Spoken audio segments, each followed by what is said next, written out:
तो दोस्तों आज तारीख हो गई है 31 मई 2023 की, साथ ही में दिन है बुधवार का। तो आइए बिना देर किए फटाफट से जानते हैं आज की ताज़ा खबरें और मुख्य समाचार। तो देखें आज के मुख्य समाचार की पहली बड़ी खबर। नजदीक आ गई है तारीख, फ्री में अपडेट करा लें अपना आधार कार्ड, वरना बाद में देने पड़ेंगे पैसे। जी हाँ, देश में आधार कार्ड हर नागरिक की पहचान के लिए एक अहम दस्तावेज है। तो इसी आधार कार्ड में जरूरी बदलाव को लेकर UIDAI यानी unique identification authority of India एक खास सुविधा दे रहा है। इसके तहत आधार कार्ड डिपार्टमेंट ने देश के नागरिकों को अपने आधार कार्ड को फ्री में ऑनलाइन अपडेट कराने की अनुमति दी है। वैसे आपको बता दें, आमतौर पर आधार कार्ड को अपडेट कराने के लिए 50 रुपए का चार्ज देना होता है। हालांकि ये सुविधा आने वाले 14 जून को खत्म हो रही है। 14 जून के बाद अगर कोई आधार कार्ड को अपडेट कराएगा तो उसे पैसे देने पड़ेंगे। हालांकि आपको बता दें, फ्री में आधार कार्ड में बदलाव केवल ऑनलाइन होगा। बाकी अगर अभी भी आप आधार कार्ड सेंटर पे जाएंगे तो आपको ये चार्ज देना ही होगा। देखिए अगली खबर। साक्षी साहिल केस में आए कई ताजा अपडेट। पूछताछ में पता चला है साहिल को नाबालिग को जान से मारने का कोई पछतावा नहीं है। जी हाँ, दिल्ली में 16 साल की नाबालिग को जान से मारने वाले साहिल को कोर्ट ने 2 दिन की पुलिस रिमांड पर भेजा है पूछताछ के लिए। वहीं पुलिस ने बीती रात भी साहिल से पूछताछ की है। सूत्रों के हवाले से बताया गया है कि साहिल को जब उसे साक्षी को जान से मारने का वीडियो दिखाया गया तो उसने इस जुर्म को कबूल कर लिया। वहीं उसने पुलिस को बताया है कि जान से मारने के 15 दिन पहले उसने लोकल मार्केट से चाकू खरीदा था। साथ ही साहिल ने पुलिस को ये भी बताया है कि अचानक ब्रेकअप हो जाने की वजह से उसका गुस्सा भड़क गया था। इसी की वजह से उसने प्लानिंग करके साक्षी की जान ले ली। दोस्तों आप नहीं जानते हैं तो आपको इन शॉर्ट में बता दें कि साहिल नाम के एक लड़के ने दिल्ली के शाहबाद डेरी इलाके में बीते रविवार शाम 16 साल की लड़की की यानी कि नाबालिग की सरेराह यानी कि खुल्लम खुल्ला जान ले ली थी। साथ ही में दोस्तों आपको बता दें, इसी कड़ी में साहिल की ओर से एक और बड़ा खुलासा किया गया है। एक पुलिस अधिकारी से ये पता चला है कि साहिल ने बताया कि साक्षी अपने पुराने वाले प्रेमी परवीन से बात करने लगी थी, जिससे साहिल काफी ज्यादा नाराज था। हालांकि अब इसी मामले में एक और नए लड़के की एंट्री हुई है। तो देखिए इससे जुड़ी अगली खबर। साक्षी केस में एक और बड़ा खुलासा। अब झबरू नाम के लड़के की हुई है एंट्री। जी हाँ, साक्षी की जान लेने का आरोपी पुलिस की पूछताछ में लगातार नए खुलासे कर रहा है। साक्षी के पुराने दोस्त परवीन के साथ बढ़ती नजदीकियों की वजह से पहले उसने जान से मारने की बात कही थी और इसका खुलासा किया था। हालांकि अब और ज्यादा पूछताछ करने पर साहिल नया खुलासा कर रहा है। उसने इसी नए खुलासे में पुलिस को बताया है कि इलाके में रहने वाला दबंग युवक जिसका नाम अजय है और वहाँ पे उसे झबरू के नाम से जाना जाता है, तो उसने उसे साक्षी से दूर रहने की धमकी दी थी और इलाके का बदमाश समझा जाता है। वहीं साहिल ने बताया है कि उसे आशंका थी कि झबरू नाम का जो दबंग है वो उसकी जान ले सकता है। इसी आशंका को देखते हुए उसने साक्षी को ही रास्ते से हटा दिया। पुलिस सूत्रों का ये भी कहना है कि आरोपी साहिल पूछताछ में कई नई बातें बता रहा है और अपने बयान लगातार बदल रहा है। उसने पुलिस को बताया है कि साक्षी की हाल ही में अजय उर्फ झबरू नाम के लड़के से दोस्ती हो गई थी। जैसा कि अभी हमने आपको बताया, झबरू इलाके का दबंग लड़का समझा जाता है। इसी केस में एक और बड़ा अपडेट आ रहा है। देखिए अपनी स्क्रीन पर कि साक्षी के परिवार को केजरीवाल सरकार देगी 10 लाख रुपए। वहीं कोर्ट में न्याय के लिए वकील भी देगी। जी हाँ, दिल्ली सरकार साक्षी के परिजनों की हर संभव मदद करेगी। इसी कड़ी में मुख्यमंत्री अरविंद केजरीवाल ने उसके परिवार की मदद के लिए 10 लाख रुपए देने की घोषणा की है। इसके अलावा उसके न्याय की लड़ाई लड़ने के लिए कोर्ट में बड़े बड़े वकील को प्रस्तुत कर गुनहगार को सख्त से सख्त सजा दिलवाने में कोई कमी नहीं छोड़ी जाएगी। आपको बता दें, ये जानकारी दिल्ली की मंत्री आतिशी ने बीते मंगलवार को साक्षी के परिजनों से मुलाकात के दौरान दी है।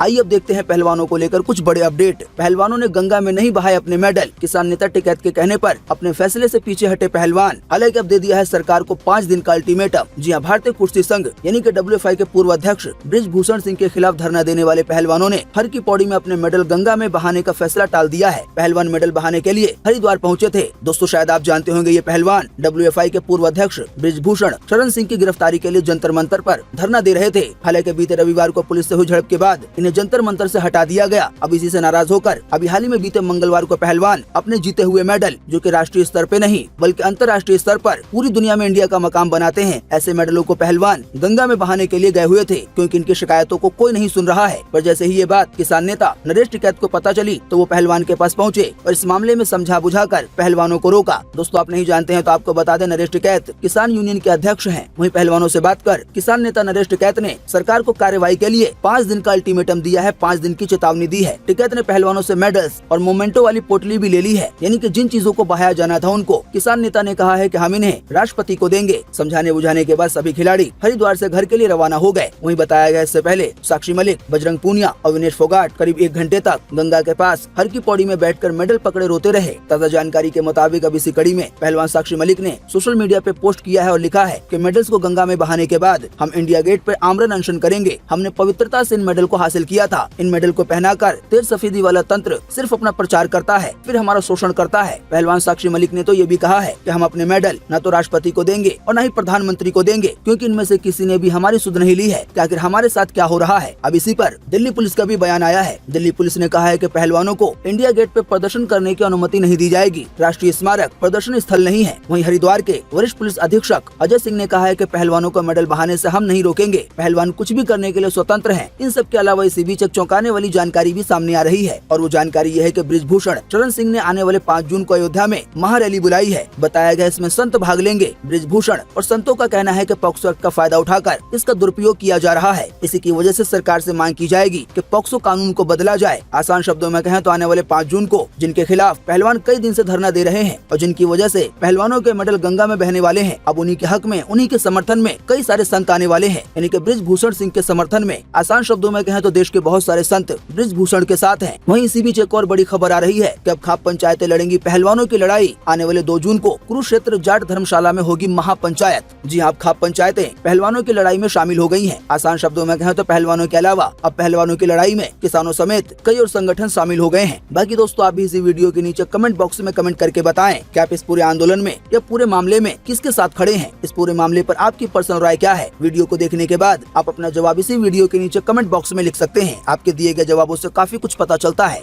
देखिए अगली खबर। कल 1 जून 2023 से देश में होंगे 4 बड़े बदलाव। पहला बड़ा बदलाव होगा इलेक्ट्रिक वाहनों को लेकर। आपको बता दें आने वाले दिनों में यानी कि अगले महीने से जो इलेक्ट्रिक 2 व्हीलर है वो महंगे हो जाएंगे। बात यह है कि सरकार ने इन पर जो पहले 15,000 रुपए की सब्सिडी मिलती थी उसे घटाकर 10,000 रुपए कर दिया है। इसी की वजह से अगले महीने से जो 2 व्हीलर का दाम है वो 25 से 30,000 रुपए तक बढ़ सकता है। वहीं दूसरा बड़ा बदलाव हो सकता है गैस सिलेंडर के दाम को लेकर। जानकारी के मुताबिक कल 1 जून को गैस सिलेंडर के दाम में बदलाव हो सकता है, चाहे वो घरेलू गैस सिलेंडर हो या कमर्शियल गैस सिलेंडर हो, दोनों के दाम में बदलाव देखने को मिल सकता है। वहीं तीसरा बड़ा बदलाव होगा कफ सिरप को लेकर। जानकारी के मुताबिक 1 जून से बिना जांच के भारतीय कफ सिरप का निर्यात नहीं किया जा सकेगा, यानी कि इन्हें दूसरे देश में नहीं भेजा जा सकेगा। आपको बता दें अभी हाल ही में इस मामले में इस तरह के दावे किए जा चुके हैं कि भारत में जो कफ सिरप बनते हैं उसकी वजह से कई बच्चों की जान जा चुकी है। वहीं चौथा बड़ा बदलाव होगा सीएनजी और पीएनजी के दाम को लेकर। आप नहीं जानते हैं तो आपको बता दें पीएनजी उस घरेलू गैस को कहा जाता है जो पाइपलाइन के जरिए लोगों के घरों तक पहुँचाई जाती है। तो ताज़ा जानकारी के मुताबिक सीएनजी और पीएनजी के दाम में भी बदलाव हो सकता है। देखिए अगली खबर। डीजीसीए ने हेलीपोर्ट लाइसेंस देने की प्रक्रिया को किया सरल। आने वाले दिनों में शादी ब्याह के सीजन में अब दूल्हा उतार सकेंगे दुल्हन की छतों पर हेलीकॉप्टर। जी हां, नागर विमानन महानिदेशालय यानी कि डीजीसीए ने हेलीपोर्ट लाइसेंस देने की प्रक्रिया को और आसान बना दिया है। इसके तहत अब आवेदनों को 5 बाहरी संगठनों को एनओसी या मंजूरी के लिए आवेदक की ईजीसीए प्रोफाइलिंग में सिंगल टैप के जरिए भेजा जा सकेगा। कुल मिलाकर आसान शब्दों में कहें तो जो हेलीकॉप्टर उतारने की परमिशन होती है उसको आसान बनाया जाएगा। इसी की वजह से आने वाले दिनों में अब शादी ब्याह के मौके पर जिन लोगों को शौक है तो वो दूल्हे की छत पर या दुल्हन की छत पर हेलीकॉप्टर को उतार सकेंगे। देखिए अगली खबर। 26/11 हमले के आतंकी की